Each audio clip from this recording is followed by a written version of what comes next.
সমস্ত হিন্দু সনাতন ধর্মের কাছে বড় গুরুত্বপূর্ণ দিন। আজকের দিন যুব দিবস, স্বামী বিবেকানন্দের আবির্ভাব তিথি। এই উপলক্ষে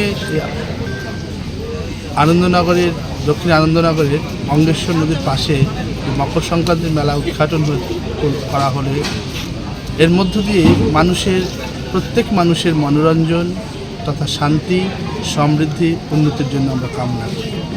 তার পাশাপাশি এই মকর সংক্রান্তির দিনে স্নান করার একটি দীর্ঘদিন ধরে সনাতন ধর্মের রীতি রেওয়াজ চলে এসছে।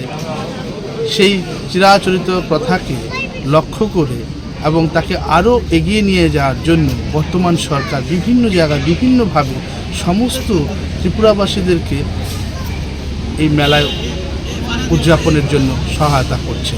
আর তার পাশাপাশি আমাদের এই দক্ষিণ আনন্দনগরের বঙ্গেশ্বর নদীর পাশে মেলার আরও অগ্রগতি হোক, শান্তি সমৃদ্ধি বেড়ে উঠুক, তার জন্য আমি সকলকে ত্রিপুরাবাসীকেও এবং দক্ষিণ আনন্দনগরবাসীকেও আমার আন্তরিক অভিনন্দন ও কৃতজ্ঞতা জানাই।